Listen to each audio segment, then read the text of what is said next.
começando o Artigo 5º, um programa que leva até você temas que estão na Constituição Federal e que fazem parte do dia a dia de todos nós, cidadãos brasileiros.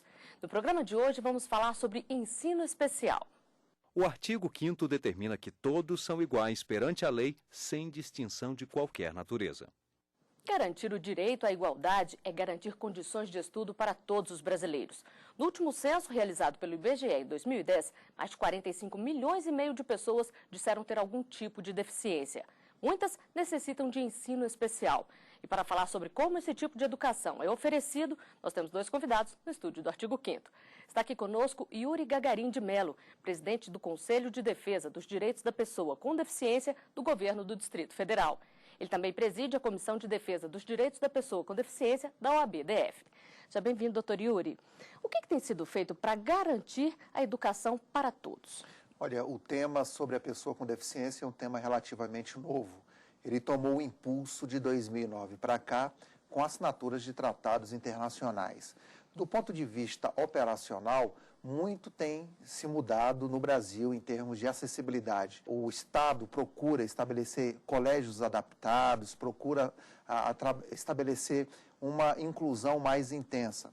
Não só a inclusão da pessoa com deficiência no meio social, mas a inclusão também da pessoa sem deficiência, juntamente à pessoa com deficiência. Então, esse equilíbrio é que tem trazido o Brasil e tem acordado o poder público no sentido de trazer um investimento maior. O maior exemplo desse é o programa Viver Sem Limites, com o investimento do governo federal na área em torno de 7 bilhões de reais. E também está aqui conosco a pedagoga Maraísa Estevam. Ela é chefe do Núcleo de Transtorno Global do Desenvolvimento da Secretaria de Educação do Distrito Federal.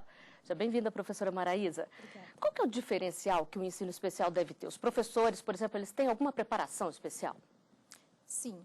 A pessoa com deficiência, ela necessita de programas específicos para cada fase da vida dela. E, para isso, nós precisamos de professores especializados nesses programas. Não só profissionais capacitados nesta área, mas todas as ferramentas pedagógicas de trabalho também são importantes. E tem crescido no Brasil a busca por alternativas para promover o desenvolvimento e a educação de pessoas com deficiência. Em Brasília, uma professora adaptou uma técnica japonesa para facilitar o aprendizado da matemática.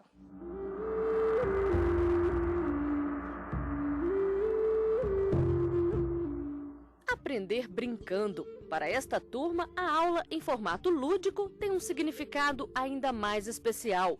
O soroban, uma técnica japonesa para fazer contas, tem ajudado muitos deficientes visuais a lidar com operações matemáticas. Soroban é o lápis e o papel do cego, que é onde ele vai desenvolver as técnicas e vai fazer os cálculos. A professora Satiko trabalha há 17 anos com deficientes visuais e adaptou a técnica japonesa para deixar o jeito de ensinar matemática mais fácil e atraente.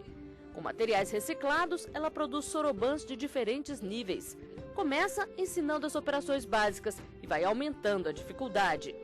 Além de facilitar na hora de fazer cálculos, a técnica ajuda a melhorar a concentração e a memorização.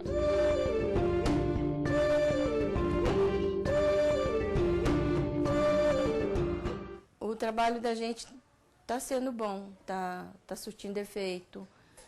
Eles estão não só usando em escola, eles estão usando para fazer compra, para anotar um telefone. Até para anotar um telefone a gente pode anotar aqui, existem as técnicas. Para os adultos, o soroban também ajuda e muito. José Aurélio perdeu a visão por causa de uma doença e teve que reaprender muita coisa. Tive que me reinserir na sociedade, né? Tive que começar do zero, aprender o braille, recomeçar na matemática através do soroban e outras práticas do dia a dia. José Aurélio acredita que o acesso à técnica japonesa pode ajudar no desenvolvimento e na inserção social dos deficientes visuais. A grande maioria dos alunos, infelizmente, eles com alguma deficiência, eles tem um certo temor de não ser aceito na sociedade. E a partir do momento que o professor itinerante tem a qualificação para transmitir a matéria necessária para esses alunos, eles vão se desenvolver com mais facilidade.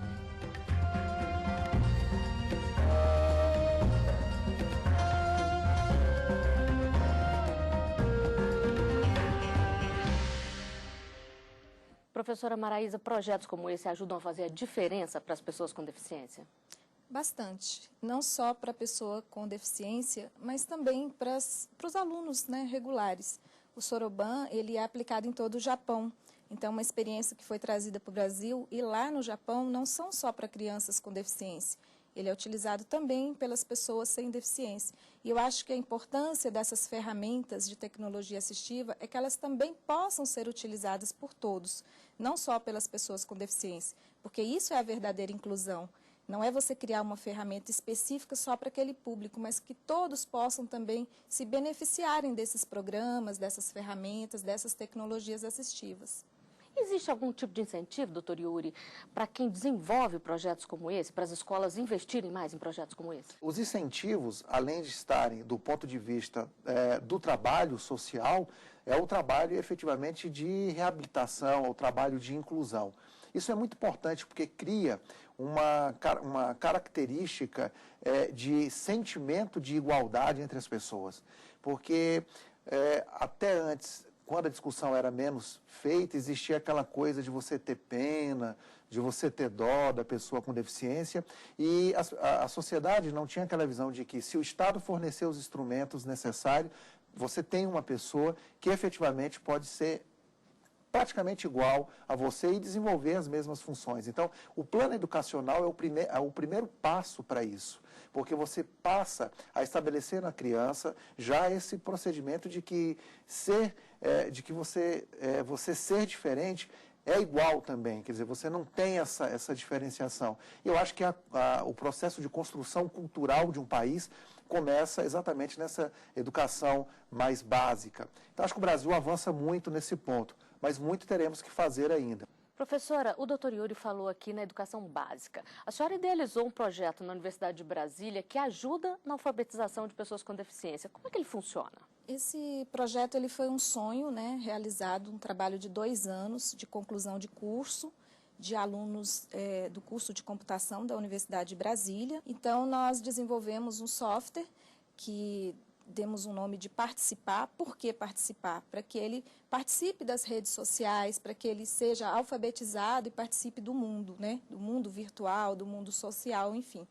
E o grande diferencial desse software, ele, em primeiro lugar, ele não é um método de alfabetização, ele não se propõe a isso.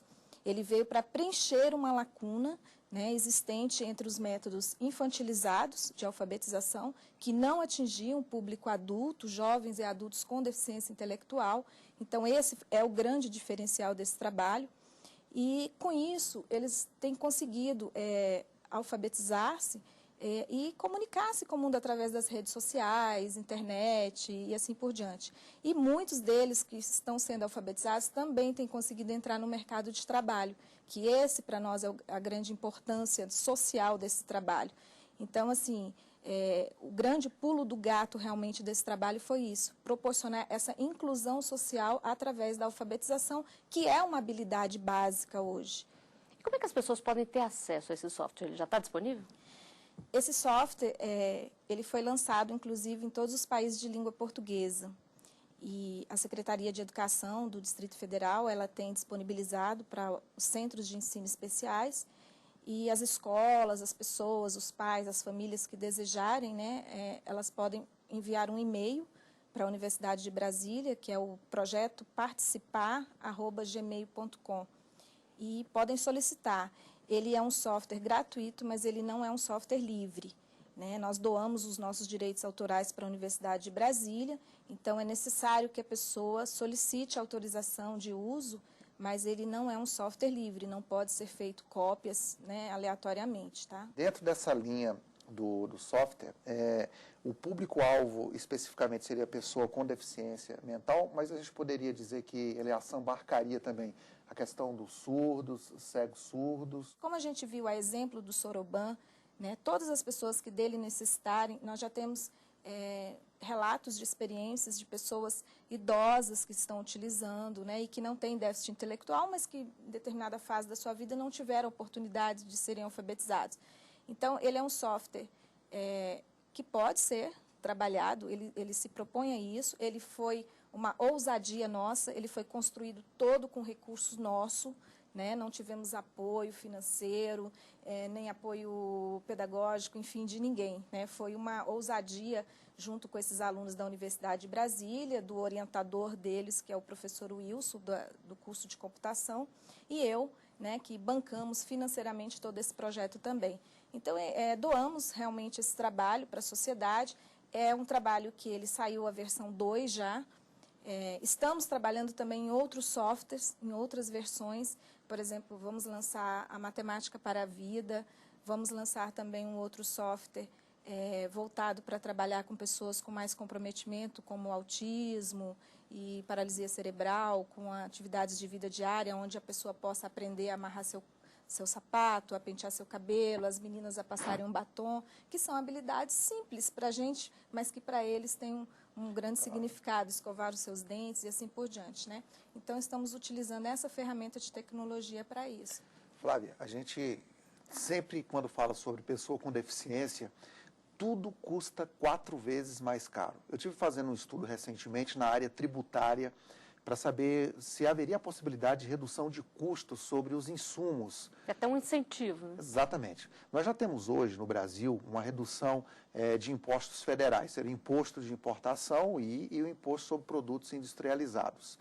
Mas isso ainda é muito pouco diante da questão da necessidade da pessoa com deficiência.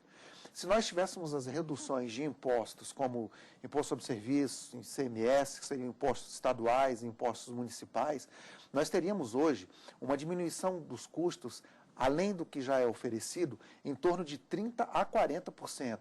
Por exemplo, na compra de uma cadeira de roda, digamos. Então, a situação da pessoa com deficiência é uma situação que tem que ser olhada efetivamente com muito carinho. E eu acho que mais projetos, mais ideias de redução de custos devem ser feitas. Você veja o exemplo da professora Maraísa, em que tem que disponibilizar, juntamente com seus colegas de pesquisa, valores até do próprio bolso para desenvolver projetos belos, né, como esse que está sendo feito, e de grande relevância e de grande profundidade no desenvolvimento cultural e social desse país, na pessoa com deficiência. E o esforço dessas pessoas tem surtido efeito, né? Não tenha dúvida. Eu acho que o Brasil ele começa a verificar que deve olhar para as pessoas com deficiência e atender um princípio básico da Constituição Federal Brasileira, que é o princípio da isonomia. Não é? Que diz, lá está muito claro, muito bonito, mas nós temos que botar isso em prática.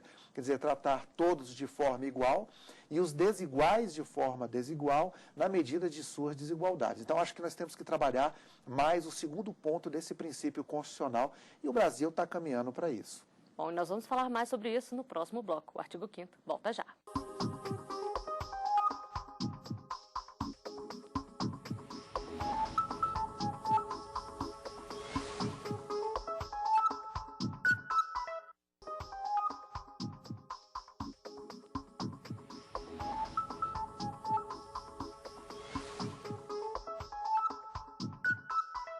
Estamos de volta com o artigo 5º.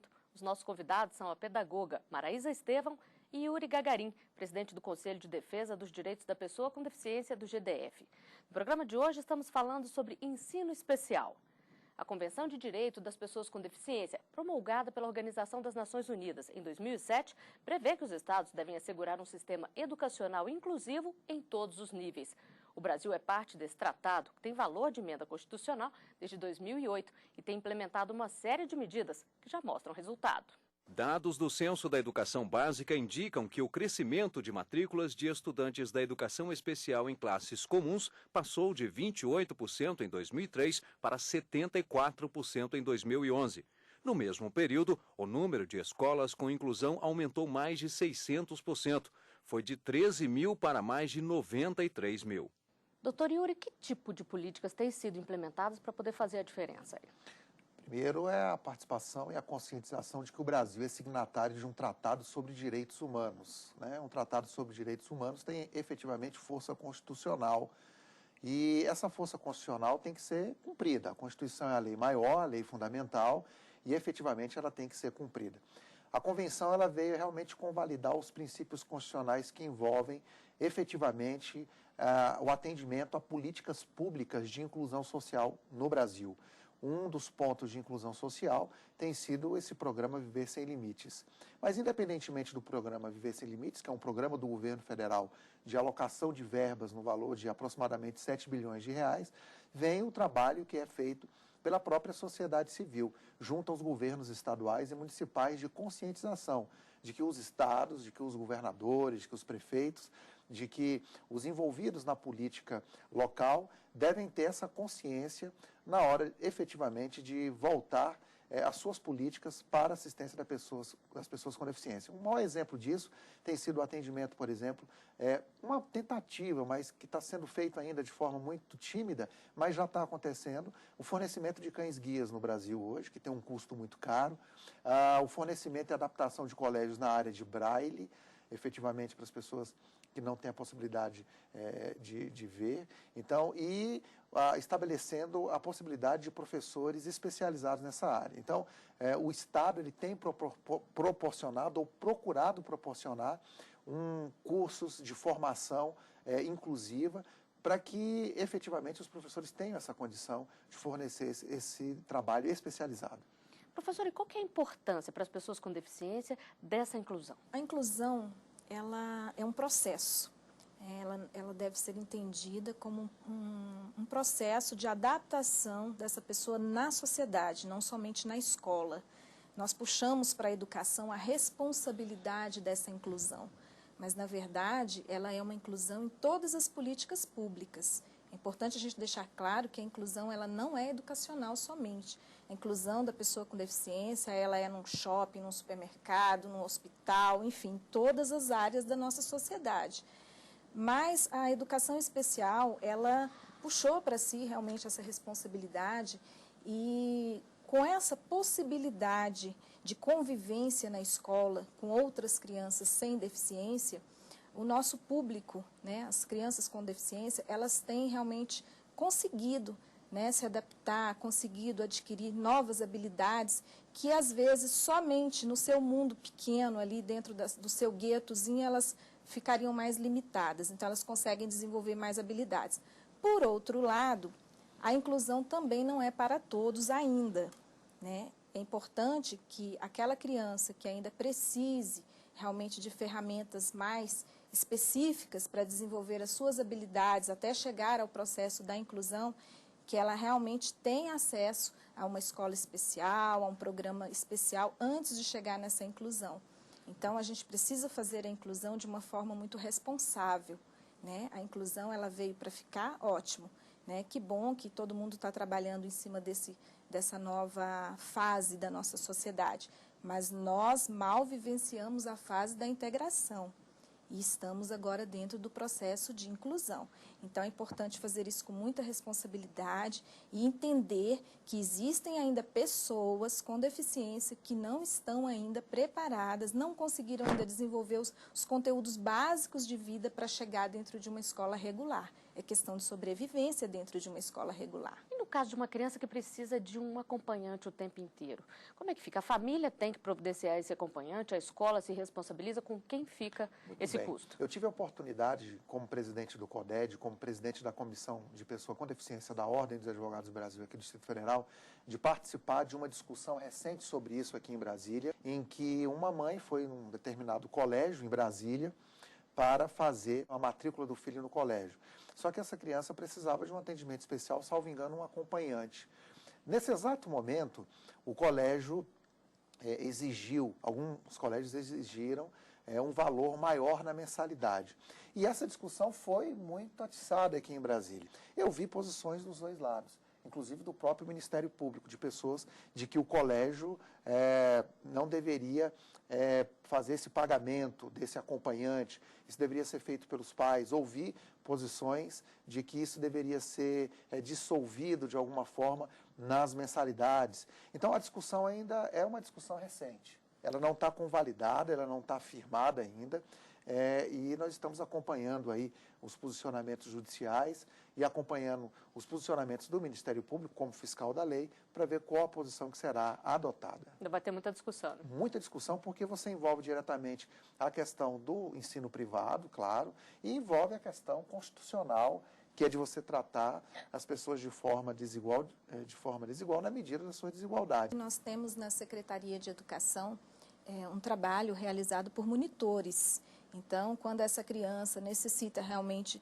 de um atendimento mais individualizado na escola regular, nós temos os monitores que acompanham na sua higiene pessoal, né? No ensino público. No ensino público. Inclusive, hoje nós temos uma realidade na rede do Distrito Federal de muitas crianças das escolas públicas têm passado para a rede pública, né, das escolas particulares, quer dizer, passado para a rede pública em função desse atendimento com maior olhar, né, com um olhar diferenciado que, infelizmente, as escolas particulares ainda não conseguiram fazer. Inclusive, eu tenho ouvido exatamente de alguns empresários na área particular, exatamente isso. Olha, a gente não tem condição de ofertar um trabalho nesse nível, então a gente faz um encaminhamento ao setor público, realmente que sai na frente. Mas eu acho que, e penso, professora, que o exemplo tem que ser dado para todos. O Estado já está fazendo a sua parte, mas a iniciativa privada também tem que fazer a sua parte. E nas ruas as pessoas falam sobre a importância da inclusão de pessoas com deficiência. A equipe do Artigo 5º foi conferir as opiniões. Os estudos têm demonstrado, tanto da pedagogia como da área da educação específica, que a socialização dessas crianças é o caminho mais correto e que leva a uma evolução bem maior. É normal que uma criança com necessidade especial estudar com uma criança normal. Isso não vai influenciar em nada. Isso ajuda mais ele para adquirir conhecimento. Isso é bom para elas, e é provado que é. E também é bom para as outras crianças, para as crianças ditas normais, né? Entenderem as dificuldades dos outros. O ambiente familiar, o ambiente de convívio do ser humano, seja ele de qual tipo for, com estimulação, né, o máximo possível, é o que ajuda o desenvolvimento de qualquer ser humano. A educação é um espaço para transformar preconceitos, é um espaço para desfazer a ignorância e, na medida que a gente deixa de ser ignorante, a gente diminui o preconceito. Professora Maraísa, a inclusão realmente ajuda os dois lados, todo o tipo de estudante, como disseram os entrevistados. Eu acho assim, interessante, desculpa até um sorriso um pouco sarcástico, mas as pessoas falam muito da inclusão da pessoa com deficiência como socialização. Lógico, é importante essa socialização, mas não é só isso. A criança, a pessoa com deficiência, ela não está na escola somente para uma socialização. Ela está lá para aprender, para adquirir conhecimentos de vida como qualquer outra criança.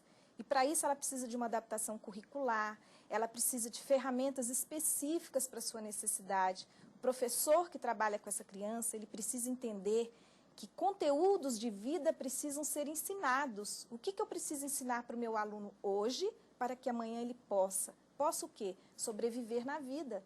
Não são aqueles montes de conteúdo que a gente tem na LDB, mas são conteúdos de vida. Por exemplo, a matemática, aprender o dinheiro, aprender a fazer um troco para sobreviver na vida. Então, a inclusão, ela não é somente a socialização. A criança com deficiência, ela não está na escola somente para se socializar, para fazer coleguinhas, fazer amizade. E nem para as outras que não têm deficiência aprenderem a conviver com a diversidade. O objetivo da inclusão não é somente esse. Mas isso tem ajudado na profissionalização, por exemplo, das pessoas com deficiência, o fato de estudar numa escola inclusiva? A importância da profissionalização para essa pessoa com deficiência intelectual, com o plano Viver Sem Limite, a gente vê que eles agora vão ter acesso ao Sistema S. Mas não é só o acesso, né, doutor Yuri? Precisa ter uma adaptação toda de conteúdos dentro do Sistema S, para que esse aluno consiga realmente aprender a desenvolver como qualquer outro aluno lá dentro. Como a senhora sempre falou muito bem, nós temos que ter uma adaptação com responsabilidade. Sim. Não é partir do pressuposto que eu estou com pena ou com dó da pessoa. Eu acho que o processo ele é muito mais amplo do que isso.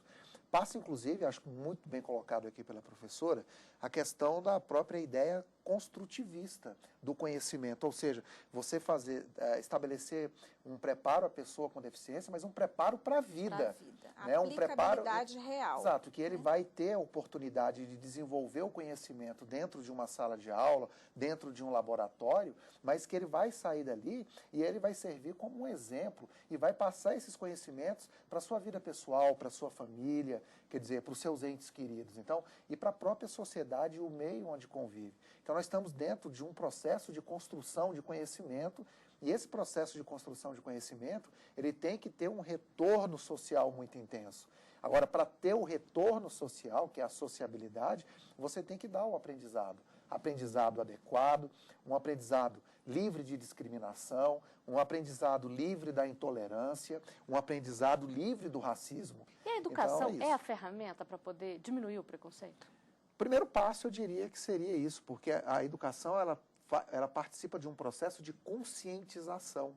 Quando você está aprendendo, nós estamos nos conscientizando daquela verdade. O Estado, a sociedade civil, deve olhar para a deficiência específica de cada um e dar o tratamento digno àquela pessoa, dando oportunidade para que aquela pessoa também possa realizar as suas tarefas na medida do possível. Então, esse é o verdadeiro princípio do respeito à dignidade da pessoa humana. Professor, só para encerrar, eu queria que a senhora falasse o que é preciso para garantir dignidade para as pessoas com deficiência. A gente precisa ver que a pessoa com deficiência ela tem direito a todas as políticas públicas. A pessoa com deficiência ela não é da educação, né? Como a gente tem trazido bastante as discussões, a inclusão na escola, enfim. Mas a pessoa com deficiência ela é da nossa sociedade. Né? Cabe a nós, enquanto cidadãos, ajudarmos na formação desse ser humano.